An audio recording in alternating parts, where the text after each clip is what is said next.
Hello, everyone. Welcome to week 6 of SHEM 111, Organizational Dynamics. Tonight, we're going to talk about metrics and performance.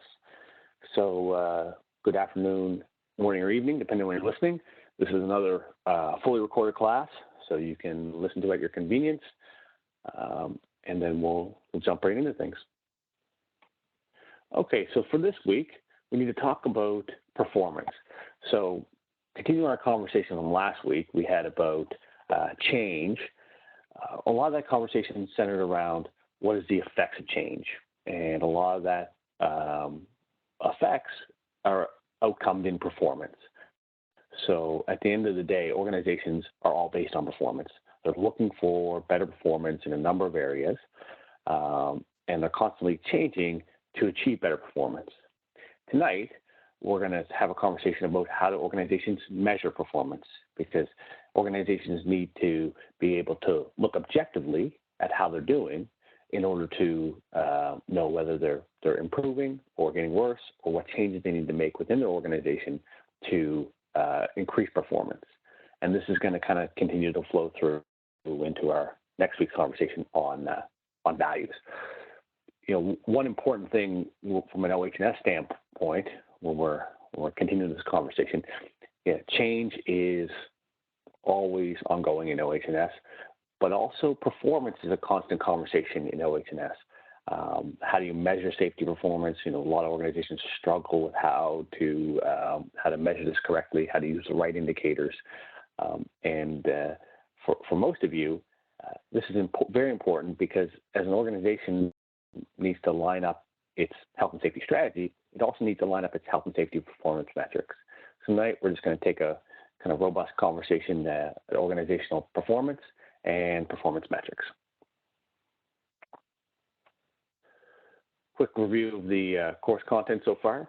So we came out of our original conversations on strategy, organizational design, led into power, influence, authority, last week with development and change, and now we're talking about performance. So we're kind of going, the focus of this course is to keep bringing a more narrow lens in on the pieces of the organization. As we talk about each subject, we're looking at a high level, diving into a couple of key concepts, but trying to get a good picture of an organization as a whole. And we did that by looking first at the widest angle lens, you know, how are organizations put together, and then what is their purpose. We keep going smaller and smaller into the organization, change affecting people at the front level. Now we're going to talk about performance. How do organizations align the people around their targets and metrics? Then next week we'll talk about culture and value, and we'll finish off at the most personal level with conflict and negotiation. So from a content standpoint, this is another full week. So if we look at the cadence of the course, it goes kind of heavier workload, lighter workload, heavier workload, lighter workload. So in this week 6, we've got a full workload, which is the class, the quiz, discussion, and then the writing assignment. For this week's writing assignment, the question is to explain target fixation and its role in relation to performance metric. I'll give a little bit more input here when I'm talking about target fixation. I'm really talking about tunnel vision or metrics fixation. It's been called by a number of names, but it's when organizations focus too narrowly on a single target at the detriment of other targets within the organization. So it becomes their main focus, and they lose focus of the broader picture. In a project standpoint, we often get this with the cost, quality, and schedule metrics. If we focus too highly on cost, quality and schedule will fail. Conversely, with any one of those, if you're focusing on quality, you could potentially have cost and schedule issues. Same with schedule. The idea, and we're going to talk a lot about this tonight, is to have a kind of balance between your metrics. But for the paper, I really want to know, what is target fixation? What is the phenomenon when organizations focus too solely on one metric? And explain the effect of target fixation on the way organizations select and use metrics. So how do organizations set up their metrics to avoid individuals within their organizations focusing in too narrowly on one metric or skewing the performance of the organization towards a single metric. So for the paper, we at the end have a kind of deliverable requirement. For this paper, I just want to be very clear that there's 3 requirements. As always, it's format, the cover page, double-spaced, references. And then the 2 content deliverables for this week is explain target fixation in relation to an organization. So what is target fixation? How does it affect an organization? And 2, explain the effect of target fixation on how the organization sets and uses metrics. So what actions could the organization do to lessen the negative effect of target fixation? How do they set up their metrics to make them more resilient? So really the 2 things I'm looking for in the content of your paper. So if you hit those 2 notes, you'll get full points for your paper.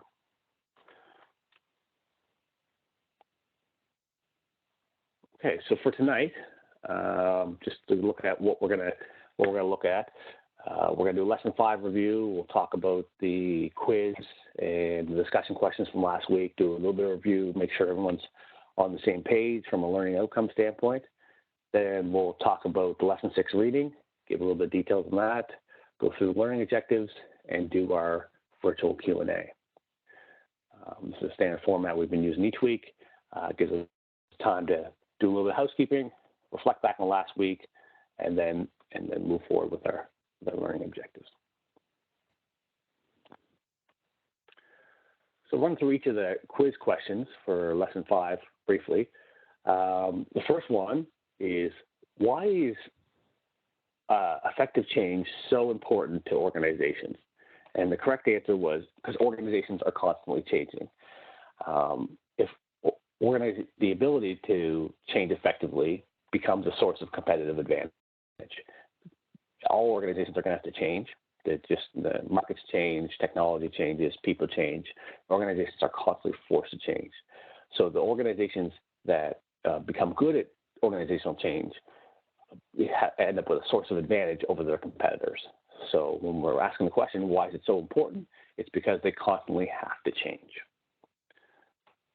Question 2, organization development is focused on efforts that are, and these are just kind of mixed of the same kind of concepts, but the correct answer is planned, organization-wide, and managed from the top.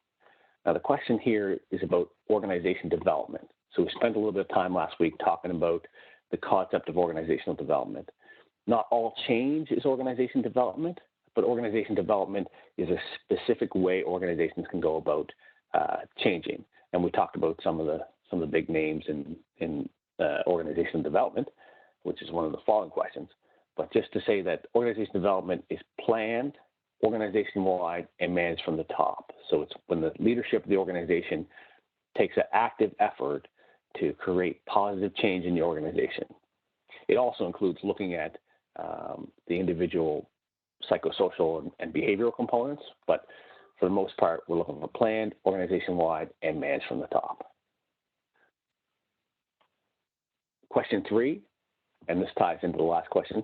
3 influential contributors to organization development are, and the answer was Likert, Lewin, and Cotter. So the 3 we talked about last week. Likert is the inventor of the survey scale that everybody is going to use, that you're going to use when you do your course review at the end of this course. Lewin is the father of organization development, who kind of came up with the freeze, unfreeze, and refreeze theory of organizational change. And John Cotter was the source of our reading for last week. So those are the 3 big names we covered in lesson 5. Question 4, what are the main sources of organizational change? And the answer was technology, structure, and market changes. These are the reasons why organizations change. The other 3 answers are all about people within organizations or groups within organizations, but organizations don't change from within. I should, context that the actual change action happens from within, but organizations are forced to change because of things changing outside of them. And this may manifest itself in different groups, but it's all about technology changes, structure changes, market changes, other changes that change the competitive nature of the business that force them to change what they're doing. And the last question, what is the biggest risk of a poorly executed change? And the answer is turnover. The biggest effect of organizational change is effect on people, losing engagement, losing the buy-in of your people, and in the worst case, people just can't suffer the change and they leave. And turnover is a huge cost to organizations in any facet, but because it involves, skilled leaving, retraining, replacement costs, contingency costs. There's huge cost to turnover, and especially if someone has followed your organization through a change, to lose them in that change is the biggest risk of poorly executed change, biggest cost to an organization. Okay, so that's our lesson 5 quiz, just to make sure everyone's on the right page. Again, I go over these because I don't mark the quiz that you for your overall course mark. You get a mark back that lets you know how you did and tells you the right answers. But that's for your own information to make sure you got the right answers for the concepts. The only marking out of the quiz is for participation. The reason I want to go over these in detail is because these are very similar to the questions asked on the exam. And if you've got these ones down, you understand why they are the way they are, you'll do very well at the exam. So taking a few minutes to go over these better sets students up to do well at the exam at the end of the course. Okay. Taking a look at the lesson 5 discussion forum. The question was, describe an organization change you've been a part of or heard about, what was done right and what was done wrong. And this discussion forum is always a good one for students. It's a good time to kind of tie the learning into things they've been a part of and really look back on a change that they might have had a different view on before they were looking at it from an organizational dynamic standpoint. So they were in the change just as a participant, but now we're forcing a little bit of analysis to go back and look at how the change was handled from an organization standpoint, and based on what you know, what do you think about it? What we're looking for out of this discussion forum from an extended learning concept is a couple of key points, and these always come across in the forums fairly fluidly with students. Change impact is very different depending on how it's handled. So the same sort of change can have a very negative effect or a very positive effect depending on how it's managed throughout the organization. The other one is, by and large, change is difficult and often viewed as negative. So if we look at, we talked about in the reading last week, the Cotter spectrum, that most organizations don't completely fail in a change and most completely don't hit a home run. They all usually sit in the middle. And if we really look at it, especially from student input, most of them fall into that bottom quartile. So they do a poor job and, they suffer more than they need to, and they're often viewed as negative. So most people's experience with changes are on the negative lens. There's a lot of room for opportunities for organizations to learn how to do them better. Engagement is the most common variable in change. So that's the most, what happens most out of a poorly executed organizational change is people just, they lose their buy-in towards the organization. They just stop believing they have their best interests. They feel disenfranchised and often end up leaving the organization. And then, health and safety anecdotes abound because health and safety is all about change. So lots of people have stories of changing things with their occupational health and safety management systems, occupational health and safety tools, because most of these involve change on a very regular basis. So when we look at what was done right and what was done wrong, there's a lot of shared learning here around how to do well with occupational health and safety change. So it was a good discussion, lots of robust conversation, and good to kind of cap off the lesson 5 with a clear discussion about change. Again, I know I say it quite often, the level this course is at, where we only have 8 weeks, we can't dive too deeply into any one subject, but I think, for change in general, this is a good scan over the top, and people, will really be able to take some stuff away for their future work, especially around occupational safety. Okay, and that caps off lesson 5, and we start moving into our conversation about lesson 6. And lesson 6, again, is all about performance metrics and measures. So to start with the reading for this week, the reading was a good reading written by Mark Epstein, and he's a professor. He's taught at Harvard, Stanford, Rice University, very well respected. And this paper, it had a very good lens on it. The reason I selected it is because it really tied metrics into a conversation with organizational mission. And it takes a very good case example, which, this is a conversation we need to have around metrics that often gets overlooked, is that there's a spectrum of metrics. And this reading put that spectrum in between kind of solely profit-oriented, we had a kind of gaming organization, to a sheerly social objective-based organization where it had a microfinancing organization. And then it looked at kind of corporate social responsibility functions as the center of that. But really, this helps us understand that, most of us, when we think about metrics and measures, get too fixated on financial performance or operational performance, because that's where most organizations put their metrics and measures. But really, there's a lot of organizations that start to fall the other side of that spectrum who have social objectives, nonprofit organizations who have their roots in social improvement rather than simply financial improvement. And organizations can learn a lot, even financially driven organizations can learn a lot from the socially driven organizations, because they have to work a little bit harder at their metrics because they're not as kind of on the surface straightforward. They're not looking at kind of profit margins and cash flows and other things that financial organizations can simply pull out.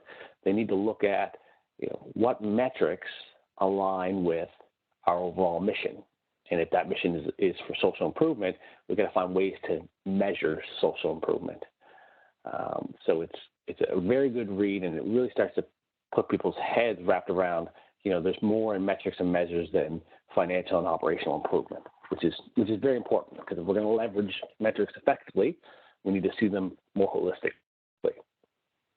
The other thing it does talk about, which is a good concept for everyone to keep in mind, is this concept of mission drift, where missions and metrics don't align. And when mission and metrics don't align, people will follow metrics rather than mission. So, no matter what the vision and mission statement says, all the strategic planning in the world isn't really worth a hill of beans if you're not putting your metrics, measures, and reward systems to line up with visions and missions. And, you can think about it that, if you got a great vision and mission, but you're only rewarded if you do good financially, or you get top performance from an operational standpoint, you're basically going to ignore that vision and mission, because people work to what they're incented on. So, this mission drift can cause real risks in organizations, and the real way to fix it is they need to make sure that metrics and measures are completely aligned with their vision and mission. Kind of the way we're following it down in the course. You start off with how your organization is structured, then you look at your strategy and your purpose, and then you kind of file your metrics into that same funnel, so everything's pushing that alignment.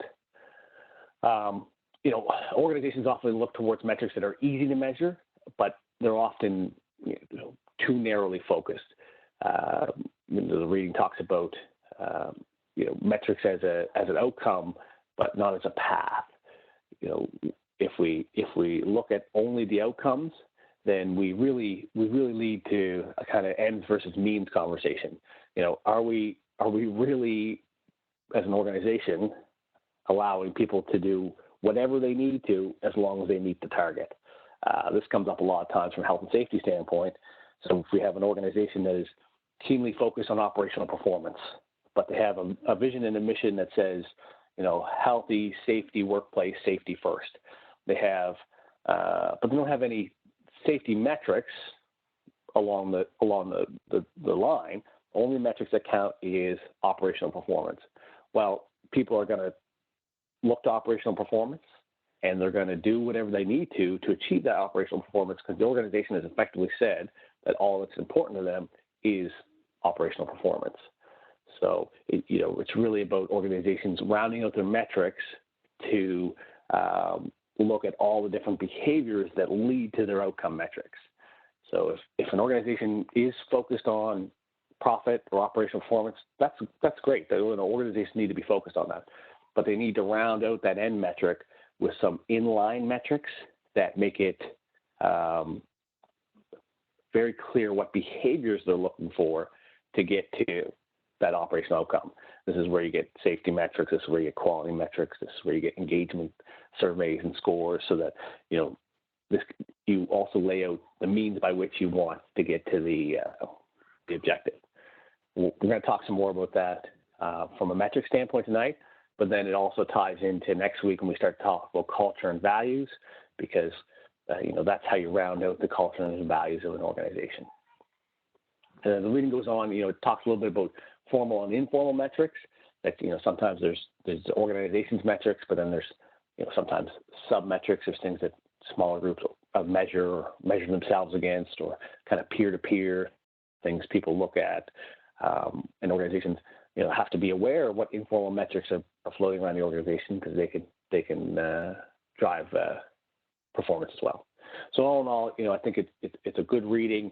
It really kind of enters a few new concepts and helps tie in where we want to go next week with value and culture, and the conversation we want to have this week on how we set up metrics to be in place for the means as well as the ends. Okay, so what are our learning objectives for Lesson 6? The reading helps focus in on a couple of these, but from a high level, we want to be able to define performance as an organization, define high performance. So how do organizations go about defining where they want to be from a high performance standpoint? Understand the role of metrics and measures, how do they fit into our organizations? Explain the difference between internal and external performance, and explore trade-offs in performance organizations face.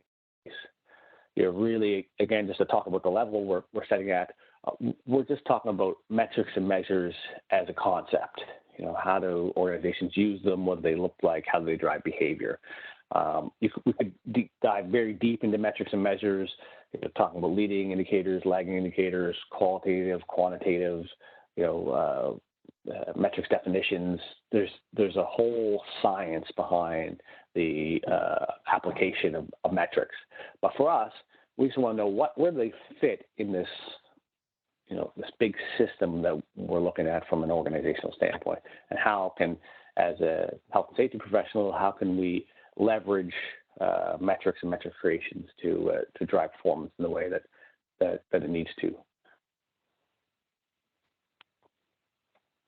Okay, so the first kind of learning concept is define high performance as an organization.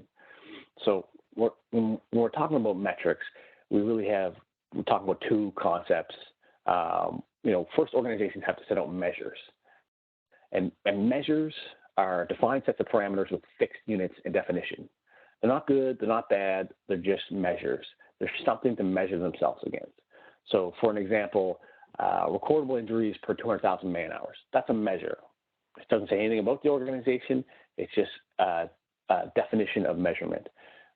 Organizations know that they want to do better at having less injuries, so they need a way to measure injuries.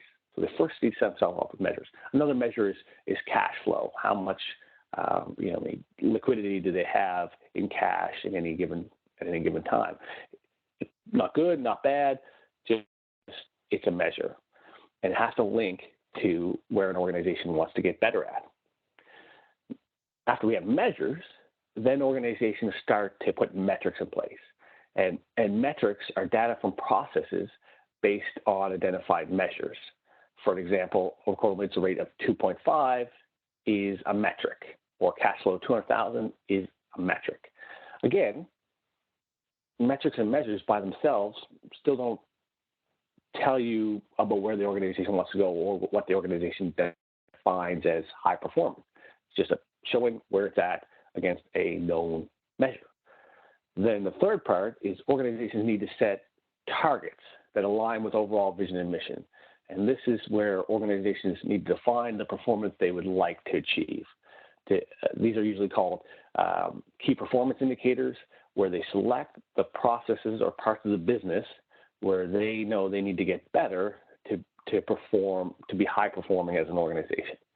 You know, the sum of all the organization's KPIs give you the picture of overall performance and should align with the strategic planning process. So it should be looking at the organization's vision and mission and saying, okay, what are the key performance indicators that affect our ability to get to where we want to go from a vision and mission standpoint? And we'll measure those and put targets in place to move us to high performance. Now, you know, there's some other kind of metrics out there that we'll talk about in a second, another slide, you know, but a lot of public organizations or have kind of fixed metrics from boards of directors for annual reports and regulators. But we got to, for the purpose of defining high performance, we need to put those aside, because those are only going to tell us performance. As an organization, the organization at a high level through strategic planning has to decide what high performance looks like. This is tied back again to the vision and mission. They need to know where they want to go, what they want to look like. Then they can use metrics and measures to find out where their organization is, and targets to move the organization towards that vision of high performance. And they use the key performance indicators for the key processes within an organization. They're going to have outcome on high performance. And this is really an iterative cycle that organizations continue to go through time and time again, choosing different key performance indicators, changing the metrics, changing the measures, till they really get the mix that continues to pull themselves towards high performing organizations. Organizations that get too focused on strictly the metrics that they have to report on, their profit margins, you know, all their reporting for annual public reporting, they sometimes take those on as those are their definition of high performance, which can be somewhat detrimental to an organization if they don't align with the vision and mission of the organization, and they rarely do. The second learning outcome is to understand the role of metrics and measures. And again, to kind of build on that conversation we just had about, you know, metrics and measures, the role is to drive behaviors and put goals in place for individuals within an organization to know what they should be doing. You know, I put up an example of the balanced scorecard here because this is a great example of how organizations speak to individuals about how do you get to the vision and mission through metrics. So again, people are going to execute on the behaviors they need to achieve based on what they're being measured on. So if we align our metrics with our vision and mission, then we align our behavior towards that vision and mission. Now, that is, vision and mission is usually a broad category, and it's not usually just one metrics. So what we look at here, this is the balanced scorecard, and just to give you a kind of quick background on the balanced scorecard, many of you may be familiar with it. It's used in a lot of organizations. And it also ties very closely in this week's writing assignment. So in this week's writing assignment, when they ask, you know, what organizations do based on to avoid or react to target fixation, a lot of organizations use what's called basketed metrics. So they use a bunch of different metrics that are all of equal weight to make sure that people within the organization aren't focused solely on one single metric. The balanced scorecard is one well-defined way to lay out your basket of metrics. You know, this was invented in the late 80s by a guy named Art Schneiderman, but was really put in the spotlight in the kind of mid to early 90s in a book by a couple authors, Kaplan and Norton, that was called The Balanced Scorecard. It really described how it can be used by organizations and how it can affect performance. And it's really about translating the vision and strategy into metrics in a balanced way that has the right level of behaviors. It really looks at 4 key categories that are important to organizations and tries to balance out the metrics between all 4 categories. So, obviously has the financial side of the business because, at the end of the day, organizations need to make money at least profit-based organizations need to make money. That's very important. But that can't become all of what an organization needs. So they need to balance that out. And they balance it out on the other 2 sides by internal business processes, how well we're functioning internally, and customer metrics. What is our customer looking for from us from a behavior standpoint, from an outcome standpoint? And then the last is learning and growth. So it's that reinvestment in our people. And we'll talk a little bit more about learning and growth versus profit when we go into the final learning outcome about trade-offs. But really, this is a way for organizations to take their metrics and rather than them just being a target to focus in on and get by any means, they can lay out all the pieces of behavior they want the organization to work at in order to have a much more holistic view of metrics and measures. So, if we're talking about the role of metrics and measures within an organization, at an optimal level, they're to guide all the behaviors required to execute on the organization's vision and strategy.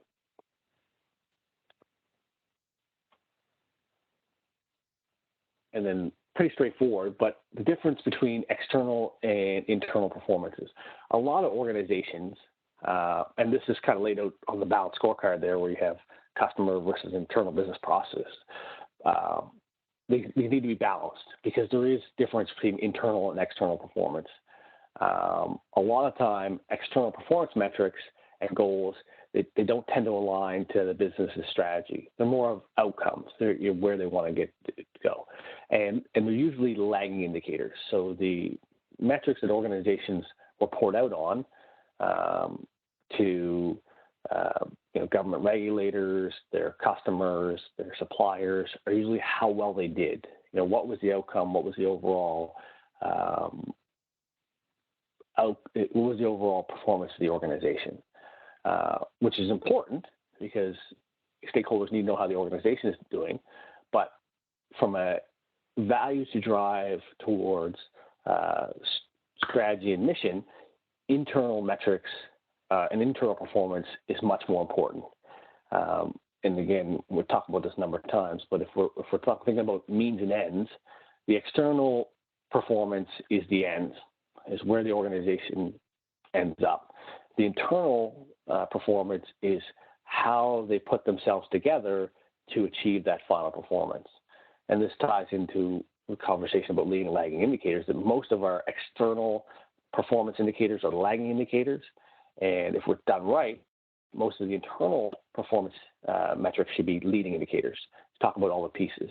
There's an analogy of a manufacturing line manufacturing widgets. The external metric on that is number of widgets. But there's not much you can do to affect the performance or align the organization based on that number of metrics, the number of widgets. You could say, I need more widgets. And only by measuring all the steps that go into making a widget, all the leading parts of that, and incenting behavior that makes each step more efficient, all the internal performance metrics, can we actually affect the external performance metric. So there's a careful balance organizations need to have here that external metrics are very important, but they're very poor at aligning an organization or increasing performance overall. They really need to dig deeper into all the internal metrics along the line to ensure that you're driving the right behaviors, you're driving the right performance, and you're giving organizations, people within the organization, real valuable targets. the other kind of thing that can happen here, even outside of target fixation, which is where you have one target that you focus solely on, is being targetless. So people within the organization not knowing, what they should be focused on, and kind of applying subjective views on where they should apply their effort. And this kind of gets organizations at crossways within themselves, and different parts of the organization trying to work on their own little set of performance metrics, and the other set working on their own set of performance metrics, and everybody doesn't pull together.